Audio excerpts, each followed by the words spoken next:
Chào các bạn, Quỳnh Hương quay lại trong tập phát sóng tiếp theo của series Yêu thương chữa lành, chuỗi các đoạn tư liệu ghi lại các ca bệnh đã được chữa khỏi bằng một phương pháp mà y học thế giới chưa từng biết đến.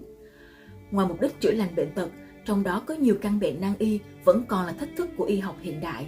Phương pháp này còn mang lại cho chúng ta một cái nhìn mới về căn nguyên gây bệnh, về sức mạnh của tình yêu thương và của việc thay đổi nhận thức, lối sống, hay chúng tôi thường gọi là chuyển tâm khỏi bệnh. Nhân vật chính trong video lần này là Nhiếm, một em bé bị mắc hội chứng y học hiện nay định danh là rối loạn thực bào máu khi chỉ vừa mới hơn 2 tuổi. Đây là một chứng bệnh hiếm mà y học chưa có phác đồ điều trị vì vẫn còn đang trong quá trình tìm hiểu và nghiên cứu, do đó chưa có đủ cơ sở dữ liệu để có một phương án chữa trị hiệu quả. Phương án cuối cùng thường là thay tủy với chi phí tối thiểu lên đến 5 đến 7 tỷ đồng, thực sự là một khoản tiền rất lớn để xoay sở nếu gia đình không có đủ điều kiện. Các em bé bị mắc hội chứng này được tiên lượng với xác suất tử vong lên đến 80% và thực tế cho thấy 6 em bé trong cùng đợt điều trị với Nhiếm đã không thể qua khỏi. Nhiếm đã được sinh ra lần thứ 2 như thế nào? Gia đình em đã phải đối mặt với những quyết định sống còn và có những thay đổi như thế nào sau giai đoạn sinh tử này? Xin mời các bạn cùng theo dõi. Ngọc là người miền Nam, người ở đâu? Em ở Sài Gòn. Dạ. Cái cơ duyên nào mình biết thầy mình đến đây? Từ khoảng tháng 10 năm 2019 là con bé đầu em á, thì con bé này con bé thứ hai nè, thì nó mới sinh được 6 tháng thì đưa về Quảng Nam. Sau đó là con bé đầu chị đầu của nó thì bị sốt, chị đầu nó lúc đó có 2 tuổi thôi. Khi mà bị sốt thì cũng nghĩ là sốt thông thường thì hai vợ chồng cũng không khám gì hết. Rồi sau đó là bé đi xét nghiệm ở bên bệnh viện 600 giường Đà Nẵng á, thì lúc đó là bác sĩ cho nhập viện cấp cứu liền luôn. Lúc đó cũng cơ duyên là tại vì nhà cậu bác thì quen với chú Thành, thì chú Thành cũng giúp. Tại vì tình trạng cấp cứu nên cũng phải là đi vô Sài Gòn, thì cũng có nhờ thầy, nhưng mà thầy cũng có nói là tại vì là chữa bằng cái năng lượng này mà cái môi trường bệnh viện với lại dùng thuốc tây thì nó lại không có tác dụng, nhưng cũng lay lắc miết với bệnh viện cũng phải 2 tháng. Thì vào trong Sài Gòn thì bác sĩ Nhi đồng 1 thì cũng có nói là bé bị hội chứng thực bào máu, nó dạng như bạch cầu phản ứng quá mức thì ăn hết các tế bào máu. Xa là nhớ gặp nhau là xa là nhớ là nhau là cười. Cái bệnh là hội chứng thực bào máu. Bệnh lạ hả? Thực ra nó cũng lạ thì cũng không phải lạ, nhưng mà nó hiếm gặp, nó ít gặp, chứ nó không có phải là quá phổ biến, nên là cái phác đồ điều trị của bác sĩ cũng có phác đồ, nhưng mà nó dạng như là điều trị rồi theo dõi thêm rồi điều chỉnh phác đồ, chứ không phải là một cái phác đồ dạ, kiểu như vậy đấy. Bệnh bé rất là nặng. Lúc đó thì còn những bác sĩ nói là cái tỷ lệ sống của bé là chỉ được khoảng 20% thôi, thì trong đó có 6 bé nằm như vậy. Giờ con không có cảm nghĩ ra là mình trải qua cái giai đoạn đó như thế nào, tại vì ngày nào cũng hỏi bác sĩ tình hình bé bữa nay như thế nào, mà bác sĩ không có nói cải thiện gì hết. Bác sĩ chỉ nói là gia đình phải chuẩn bị tâm lý trước, tại vì xác định nó là bệnh này là 80% tỷ lệ là tử vong, nên là thành ra đúng y 2 tháng trời ở bệnh viện ngày nào cũng nghe mỗi câu đó. Không tưởng tượng được, giờ nếu mà ngồi nghĩ lại, nếu mà mình không có tưởng tượng được mình trải qua được cái giai đoạn đó, giống như là đặt vô cái thế đó rồi phải ráng, phải gồng lên mà ấy, phải chăm nó vậy thôi, chứ còn cái người không còn tinh thần. Xong khi đó là bệnh viện nó coi như là cái kết quả điều trị tệ lắm rồi, bệnh viện nó ra cái kết quả không tốt rồi đấy. Cái hồi đó mới là thuộc dạng như là còn cái phao nào vớt cái phao đó đó, cái dạng còn nước còn tác đó, nên là hồi đó hai vợ chồng mà quyết định ra đây nó cũng nguy hiểm lắm, tại vì bệnh viện cái tình trạng nó tệ nên bệnh viện không cho xuất viện nhiều, bệnh viện chỉ cho xuất viện trong vòng khoảng 3 ngày thôi. Cái là kêu thôi đi 3 ngày cũng đi, cái là hai vợ chồng ra đây 3 ngày. Trước khi mà em ra đây là bác sĩ đã nói là bác sĩ đã kêu gia đình ra hỏi là điều kiện kinh tế gia đình đến đâu để bác sĩ biết mà tính, tại vì nếu mà điều trị thêm một vài thời gian nữa mà không ổn thì là chắc chắn là phải ghép tủy, mà ghép tủy là bệnh này là Việt Nam ghép chưa được, là phải đi nước ngoài, mà nước rẻ nhất, chi phí rẻ nhất là tối thiểu là phải 5 đến 7 tỷ, mà nên là bác sĩ mới hỏi trước là gia đình có điều kiện không thì bác sĩ mới tính, chứ nếu mà không có điều kiện thì thôi là cắt điều trị ngưng. Nên là hồi đó hồi đó là coi như là nó gần như là dồn vô đường cùng rồi đấy, nên là nên là giờ đến bây giờ nói lại thấy quá may mắn luôn, quá duyên luôn. Cô này đây giống như được sinh ra lại lần thứ hai ở đây rồi đây. Nhưng mà thực ra ấy là nhà em là quá may mắn luôn. Dạ, em cũng chả biết Ra cái lúc lá mà con nó yếu nhỉ, thế rồi mà tự nhiên nó cứ tươi dần đấy, trông da nó đẹp hẳn đấy. Thế là sau bao nhiêu ngày về đi 10 ngày. Đầu tiên là liều lắm ấy, tại vì bác sĩ nói, tại vì cái bệnh của nó là hồng cầu, bạch cầu, tiểu cầu nó cũng giảm, mà giảm nó rất là nguy cơ. Bạch cầu giảm thì nguy cơ nó nhiễm trùng cao, mà tiểu cầu giảm là nguy cơ xuất huyết. Chỉ cần là nó té gì đó là nó cũng dễ bị xuất huyết, mà sợ nhất là xuất huyết não. Nên là tụi em quyết định là ra đây 3 ngày thôi, tại vì phải vô đúng cái liệu pháp, phải tái khám. Nhưng mà thấy ra đây thì mình cảm giác mình tin rồi. Mà mới 3 ngày thì mọi người nói là 3 ngày hiệu quả nó chưa có gì đâu, nên phải cố gắng ở thêm, là hai vợ chồng phân vân. Giờ ở lại á thì là cũng sợ nguy cơ, tại vì bạch cầu tiểu cầu mình đâu có nhìn mình thấy được đâu, mình thấy xét nghiệm mới biết nó bao nhiêu, nó thấp hay nó cao. Nên là hai vợ chồng thôi quyết định ở lại thêm tuần nữa, mà coi như là đi theo nó từng bước luôn á, tại vì giữ nó không cho nó té. Tại vì sợ lỡ như tiểu cầu nó đang thấp mà nó té, nó bị xuất huyết rồi chết.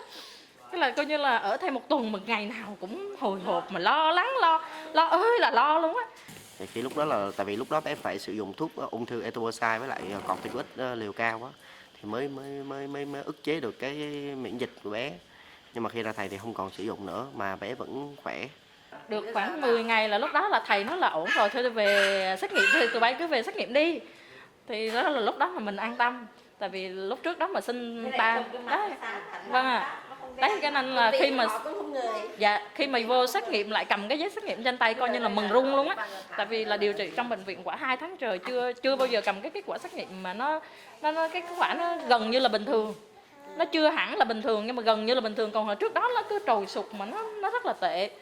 Chị bảo thế, cái lúc mà bác sĩ thấy kết quả tốt, bác sĩ có hỏi gì không? Dạ cái đoạn đầu bác sĩ không có để ý, tại vì thực ra là cái bệnh nó cũng khá là nhiều đông đó, nên là tụi em bỏ điều trị rồi bác sĩ cũng không biết. Dạ bác sĩ không có biết là tại vì nhưng mà khi mà sau khoảng mới, tại vì hiện tại là bác sĩ vẫn cho nó lâu lâu đi xét nghiệm lại 3 tháng 6 tháng á, thì cái đợt xét nghiệm sau này á thì bác sĩ có, tại vì trên cái hồ sơ bác sĩ vẫn để là nó vẫn đang dùng thuốc, mà trong khi mình bỏ thuốc lâu rồi bác sĩ không biết. Cái xong rồi cái đợt đó là bác sĩ có hỏi lại á là cái này là đang dùng thuốc như vậy là giờ dùng thuốc tiếp theo, thì lúc đó là em mới nói là không, bé này em bỏ thuốc lâu rồi. Cái bác sĩ mới hỏi ủa là tại vì bác sĩ hỏi ủa là vậy là bỏ thuốc từ khi nào, chứ trên máy thì vẫn thấy là để dùng thuốc. Cái em cơ hồi đó là không, em kiểu như dạng như là cắt thuốc từ ngay cái hồi mà mới có điều trị 8 tuần là em đã cắt thuốc rồi. Cái bác sĩ cũng nói chung là cũng thắc mắc, nhưng mà em cũng không nói là kỹ là em điều trị theo cái phương pháp nào, nhưng mà em nói là em chỉ nói là con bé nó tự điều trị theo cái phương ngoại riêng mà nó nghỉ thuốc từ hồi đó. Thì bác sĩ cũng ồ vậy hả, vậy mà nó ổn đó, bây giờ là cũng hay đấy. Thôi thì theo cái thỉnh thoảng 6 tháng này kia đi xét nghiệm lại để coi nó như thế nào thôi, chứ còn bác sĩ cũng hơi bất ngờ. Bé ra đây là được hơn 1 năm rồi, bây giờ bé vẫn khỏe. Cũng rất là tiếc là 6 bé ở trong bệnh viện nằm chung với lại bé Nhím thì lúc đó bị mất. Lúc mà về thăm lại bác sĩ, cảm ơn bác sĩ thì 6 bé đó mất. Khi mà lên gặp bác sĩ vừa gặp bác sĩ là bác sĩ nó hỏi là con bé này có phải là điều trị cùng đợt với mấy đứa kia không, kể ra mấy đứa tên thì đúng rồi, tại vì nằm trong viện nó biết.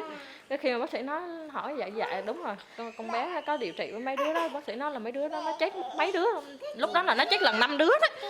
Trời ơi, hồi đó mà muốn sụp cái chân xuống luôn á, là cảm giác như là giống như là con bé này dạ con bé này đấy ạ. Nó điều trị chung mấy đứa mà cùng lứa với nó điều trị một lúc á, khi mà mình ra đây vô mà đi xét nghiệm lại nó là ổn, mà trong khi mấy đứa điều trị cùng đó nó là không đi được. Trời ơi, kiểu như là Thẩm chân luôn nghĩ thấy tội. dạ hồi đó thấy tội khủng khiếp luôn. Nên là thấy trời may mắn quá trời may mắn luôn. Cô này đây cô này đây. Theo á, Vâng ạ. thầy về xin thầy làm cho mình. Nếu mà ai có con mà thấy con mình cũng đã từng ôm con mình trên giường bệnh, bác sĩ cũng nói là bé không có sống được đâu, thì lúc đó mới hiểu được cảm giác đó. Khi đó thì hai vợ chồng lúc đó cũng từ đầu tiên là hy vọng bé cũng khỏi, rồi thất vọng, rồi sau gặp thầy mới có hy vọng lại.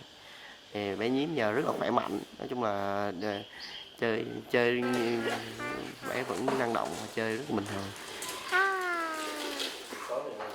Nói chung là cái cảm giác mà không thể tả được.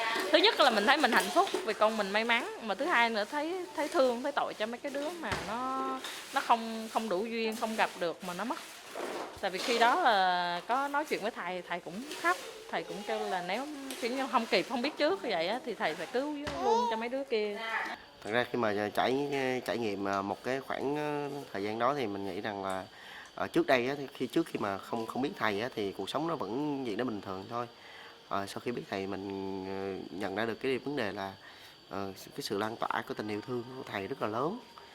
Khi đó mình cảm nhận được, và mình cảm nhận khi mà mình ngay cả cả nhà mình mới thay đổi cái cách sống. Lúc đó mình bắt đầu mình không chỉ sống cho riêng mình đâu, mà mình bắt đầu mình lo những công việc mà làm bên ngoài nữa.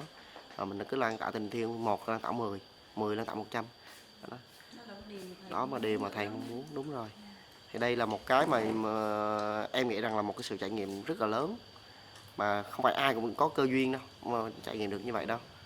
Ba chân con thì có nắng mẹ thì con thì con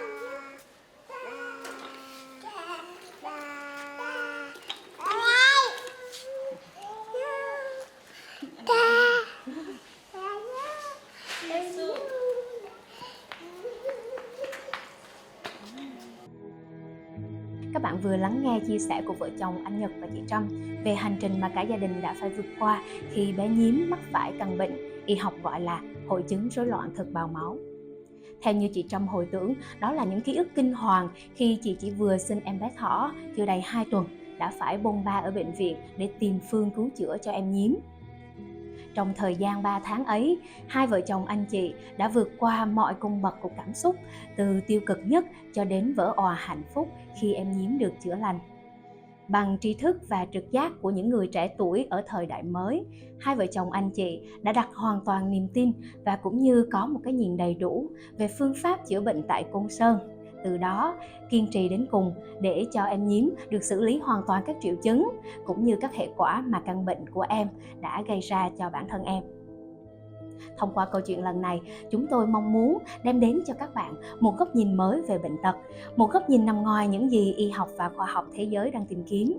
Vậy bạn có suy nghĩ gì về trường hợp khỏi bệnh trong video vừa rồi? Mặc dù chưa phải là đại trà, nhưng kết quả đạt được cũng mở ra cho chúng ta nhiều suy nghĩ. Chúng tôi hầu mong các nhà khoa học, y học, nhân chủng học sẽ đưa ra nhận định và có nghiên cứu về vấn đề này để giúp cho con người tìm được phương pháp phục hồi mới trong tương lai. Và bây giờ, xin mời các bạn cùng tham gia thảo luận với chúng tôi ở bên dưới video. Nếu bạn thấy hữu ích, hãy chia sẻ nó đến nhiều người hơn. Và bạn cũng đừng quên nhấn nút theo dõi kênh Bông Sen Yêu Thương để không bỏ lỡ khi series Yêu Thương Chữa Lành có tập mới nhé.